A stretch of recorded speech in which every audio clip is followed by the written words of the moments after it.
Hello and much love to anyone that clicked on the video. For those that don't know me, my name is Lightning Arts, and today is a pretty good weekend for anyone that's generally an Under Knife and Birth fan. We just got the Under Knife and Birth 2 trailer. As many predicted, it was going to be showcasing Evo. No surprise here, we actually got the trailer. This video is not going to be a typical reaction video. This is going to be me kind of analyzing, me kind of talking about the game, what I think of the trailer as a whole. So I might go into a little bit of net positives and minor concerns I might have seen in the trailer.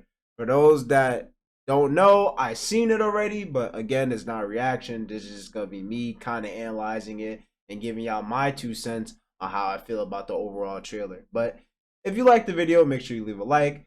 If you're thinking about subscribing, you already know. Add your boy so you can keep up to date with the content, and comment down below on how y'all feel about the new Under Knife and Birth trailer. Is it good? Is it whack? Is it mid? Are you not gonna really cop it? Like, let me know down in the comments below. But that being said, let's get into this Under Knife and Birth 2 analysis. I ain't gonna lie, a lot of videos is gonna be me pausing it to kind of explain how I feel or kind of showcase the new moves I'm seeing on screen. So there might be a timestamp in the video for each character that might be present in the trailer. So it's easier for y'all as viewers to watch this video, I guess. But let me see how this goes. Right, let's start this. The night to end, all nights is about to begin. Still, I have to go. Oh my god. Oh my god. To finally put an end to this night story has been going on for too long. Under Knife and Birth new game. For people that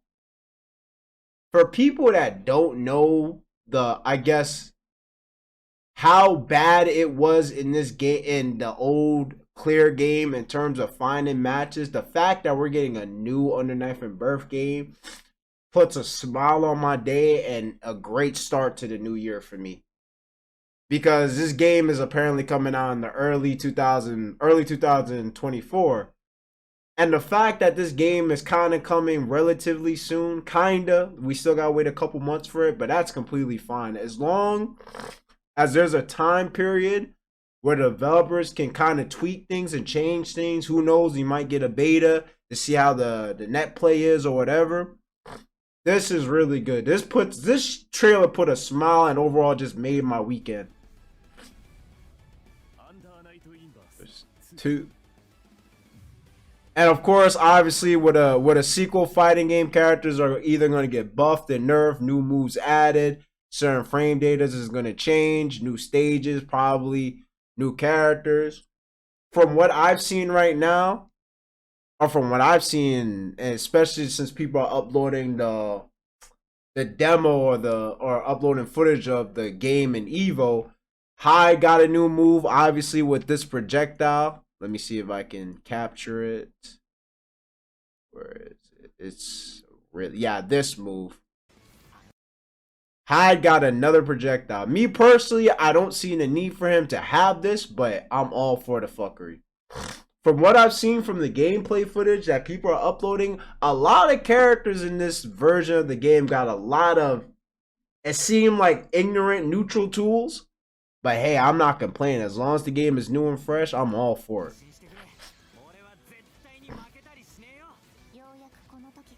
And Lene got a follow-up off her Kuga. Me personally,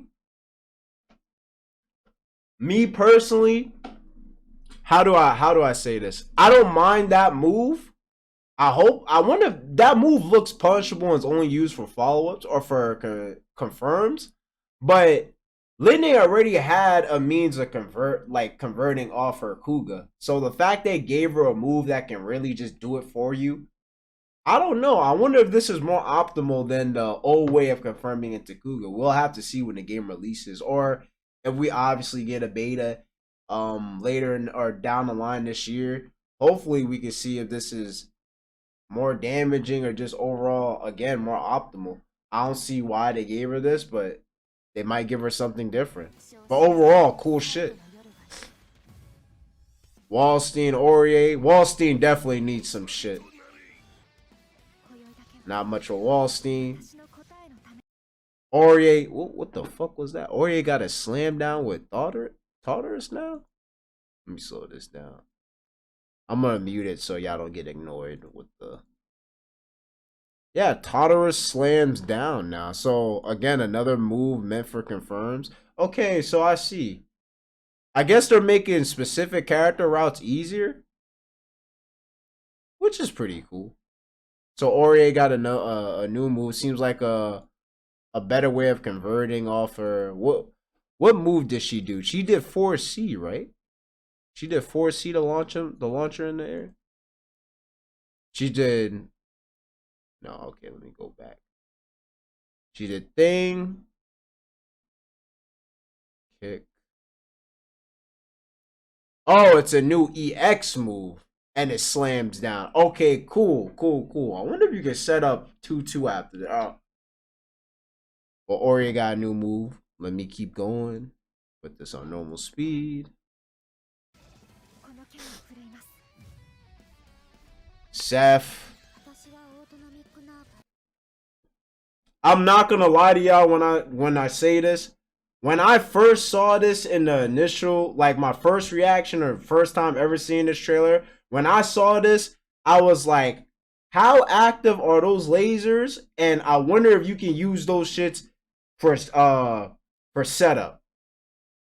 I saw this and I was like, if she can throw this out in neutral, let me slow this shit down and really see. Yeah, so how did she bring that out? Or was it? It's an EX move, right? Yep, it's an EX move, so it wastes meter. It slows down. It's active. And it shoots twice. Man, I don't know. You giving a character like Batista something like that, man. I don't know. I'm not here to hate, but hey, I'm all for it. I'm all for it. But that's kind of wicked. Let me see that shit again. Damn, that shit is active, kid. And you can combo off. That's OD. And it's sad too, because not even sad. It's just like, I want to see how, if she's still going to remain top tier in the new installment on the night. Because just looking at that move with the overall impressive kit that Batiste has is looking a little like damn, I got to deal with more annoying shit. But it's cool. Seth, I don't like this character, but hey, let's see what he got. He got 1, 2, 3. Is this a Rekka or this is just a legit follow up? It's 3 attacks, 1, 2, 3. And then he can converge off of it. I hope this shit doesn't other than that, it doesn't usually have cross ups, but I feel like you really gotta watch out for Seth in terms of how he can mix you. I feel like this move, I don't know if this move is mainly for pressure or is mainly for combo routes. Because let me see. He got the combo, he got up. So is that like a setup? Kinda? Okay. It's pretty cool.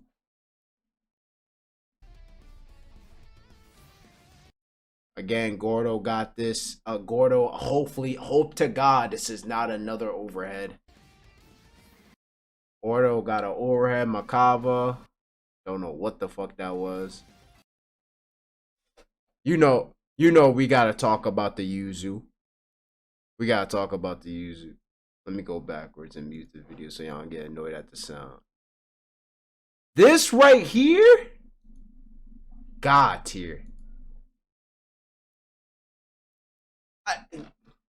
It's weird though, because Yuzu's 5C is head invul, right? Or something along those lines. So she had decent anti-airs, at least with 5C anyway. So the fact they gave her this and she can go into stance with it is kind of cool. So I wonder if you can use that as a means of pressuring too. Like you can do this move and go straight into teleport. Because you see, when he goes up, or when she goes up, she goes directly into stance. and then he cancels that at the end. So I wonder if that could be a different means of pressuring. But how would you pressure afterwards? Would you go into teleport, 6C in the air? Would you do something like a 2-1-4 and probably stall for something? Like, there's so much shit you can do off of this. And I think this is the only move that puts Yuzu in the air, that puts her in the air with it being a grounded move, if that makes sense. Because Yuzu doesn't really have that. So the fact that she has a move that can put her into stance while you're going in midair instead of manually jump 6C'ing, because that's how old Yuzu players used to do it, or good Yuzu players do. They just jump 6C, get into stance, or with a normal hold the button. But having this is pretty cool. And it looks very, very good as an anti-air. But let me keep it going.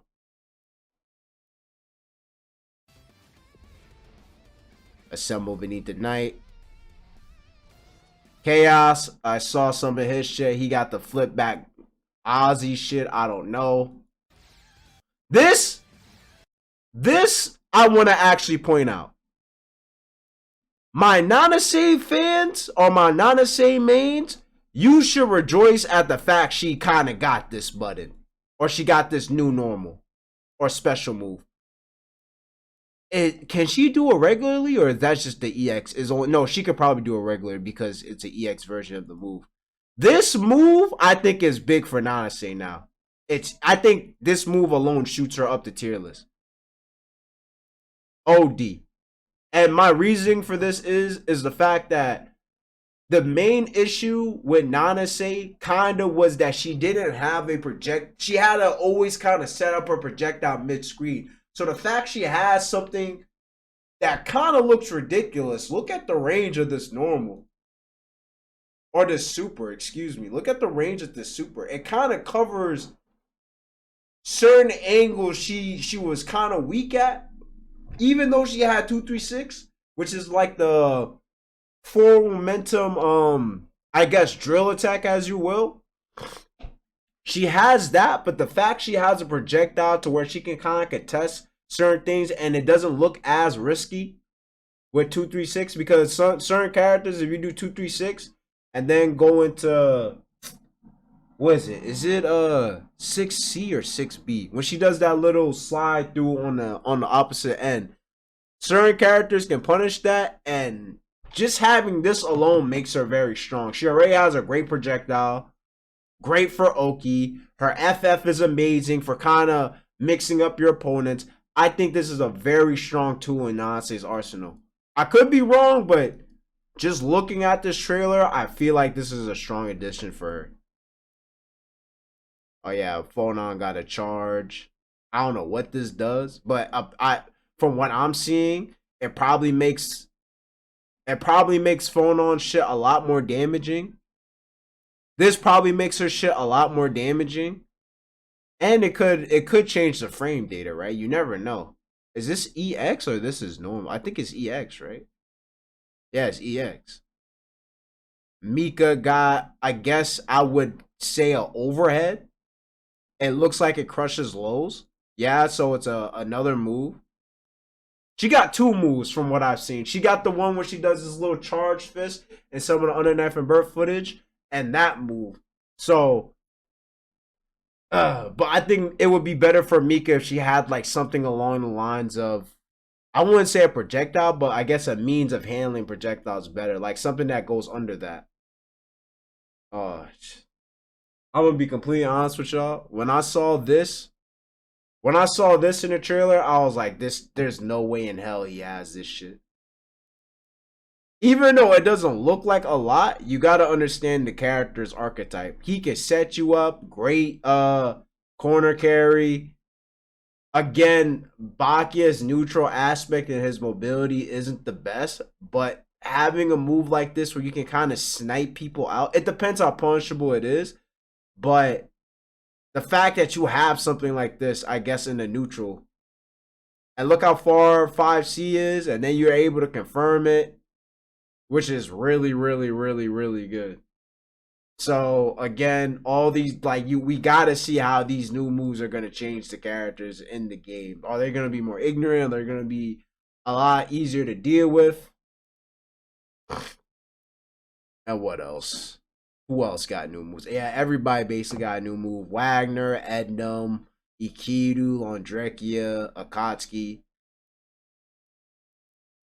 And funny thing enough, the best thing or the one thing I actually appreciate is the fact that Ednum and Akatsuki are still in the game. That's the one thing I like that they didn't do with number two. The fact that these two are still in the game, I think is good because you don't know. Some people might only play this game with for these characters, and the fact that there was a possibility that they weren't going to be present in this version of the game might have been a bad decision. But the fact they're still in the game, I love that shit. And they might get their little buffs or whatever. Edna definitely needs her flowers. Akatsuki, I think his new move is he's able to charge his projectile, and probably something I haven't seen. I haven't seen yet, but again, I'm excited for it. And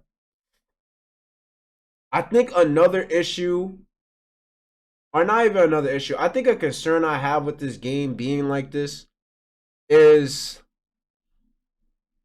how do I say this without sound like a pessimist? The visuals of the game still obviously look a lot like Uniclear. It's just polished to make it seem kind of next gen, which again, I love the game in its base form in terms of mechanics, and the characters are appealing to me. I don't mind that, but I want this game to feel new, to feel fresh, and all this other shit. I think that's one major concern I might have with the game. Even though obviously there's a bunch of things that change with it, but I want to see if this game is going to keep people playing past 6 months. That's my biggest concern with Under Knife and Birth 2. And this is probably me kind of going into a more controversial topic. I'm excited for this game, but I'm only going to be real excited for it when they announce DLC or we know more content is coming along the way. And I always preach this in my videos when it comes to this game, but I don't want French Bread to do what they always done with Under Knife and Birth and releases, is that they give us characters and certain new maps and they just do nothing with the game. I want them to build a momentum. You get what I mean? Like, build a momentum with Under Knife and Birth. People gotta start, or the developers gotta start making DLCs and content to where people can continually play the game and get back to the game. Even though rollback is implemented in this game, I still want to make sure that we retain our players. People are not leaving. When you go into lobbies, it's fully stacked. That's my main concern with Under Knife and Birth 2. Is this game not gonna be the same bullshit that all the other three games were, where it was a time period where everybody just dipped from the game? I want it. This is, I'm rambling, but this game is in a good spot now to where they can do so much more with it, and I don't want them to release it and stop where they're at and people still have that same urge of, you know what, I need to go back to Street Fighter 6, Marvel vs. Capcom, and whatever fighting game people play nowadays in Tekken 8. Under Knife and Birth 2 is new, but again, we still got other games that are coming out. Project L. We still got the Fighter Z rollback that might be announced. We still got Tekken 8. Under Night needs to be in a position to where they can retain their players, and in order to do that, people have to, or the developers have to make DLC, so at least give them an incentive to come back to the game, if that makes sense. That's probably my biggest concern with Under Knife and Birth 2. I want niggas to stay on the game. I don't want it to be the honeymoon phase where we play it, we enjoy it, and then 6 months or 8 months or a year down the line, it's a desert again. I do not want that for this game. Believe me, I do not want that. But that being said, continue on with the video. I know I rambled a lot, but that's just my main concern with the game. I want it to be populated. As I always preach, I want it to have niggas in it. Oh yeah, and these two new characters. I can't really speak on them much because it's not really much you can see. I know the girl has a gun. Let me see if I can capture this. Yeah, I know this shorty has a gun, and this man is probably what's that bitch from or that shorty from Melty Blood? Mash? I feel like he's like the male Mash on Under Night, which is pretty cool to me, and I like how she is. Kind of have a contestant for Hilda, if you know what I mean, and this character too. I don't know who this is. It might be. I've looked more into the Under Night from Birth. I know he's a sibling of someone. I just forget at the moment. But overall, this is good. 3 new characters, way more than we had in Clear. I think the second biggest roster we probably have on a release besides ST. ST we got 4. This we have 3. Clear we got 1. So the fact they're introducing 3 new characters, again, I'm all for it. And that is probably the best thing Under Knife and Birth can do. I know this wasn't really. I wouldn't say this was really an analysis. I talked about the new moves and my concerns and what I liked about the game. I Let me throw in a quick what I like, what I might dislike, or and I already told y'all my concerns, so I'm not gonna go into that. What I like about Under Knife and Birth, especially with this trailer, is the fact that everything kind of remains the same. Nothing else outside of polishing the game, giving its quality of life changes. Characters obviously are getting buffs and nerfs with new moves added to their arsenals, which is great. The character should feel new in a sequel game, or at least should feel a little different for how he was in the previous installment. I'm all for that. Another benefit I guess I can add with it, again, rollback is, let me go to it just to show you for this video. Yeah, we know your email. Where is it? Online players 1 through 9 rollback netcode implemented. They had to put it at the end of the trailer to reassure people that, listen, we heard what y'all were talking about. We heard your cries. We heard your bitching. We seen the 2 dudes, I think at Combo Breaker or whatever tournament it was, holding up the sign saying, yo, we need rollback. And God bless those 2 individuals. If y'all watching this video again, God bless y'all. Y'all did some good shit. But yeah, rollback is implemented in Under Night. Finally, a issue that's now resolved. We don't have to worry about that with this version of Under Night. I just wanted to have players like I feel like there's no excuse why this game should be a desert now. If this game becomes a desert after all the hard work that French bread is obviously doing, or Arc System Works is doing, then there's not more I can say to that. But again, I just want the game to be populated. My only concern, I guess this is probably my negative. I guess my negative is I was hoping for different character designs with each of the characters, since it was kind of like a sequel title. So seeing like Hyde in kind of like a new uniform, or Lene in a different outfit, or Seth in a different fit, I feel would have generated more hype. But again, we can't all be greedy. They did their best with the limited amount of resources they had. So the fact we're getting this in general is a beautiful thing. I rambled a lot. I don't know how long this video is, but if you enjoyed the video, already know, leave a like, subscribe to the channel if y'all fuck with the content, and comment down below on what y'all would like to see in this new Under Knife and Birth. And yeah, I hope y'all have an amazing day, and hopefully I'll see y'all in the next video. Y'all take care.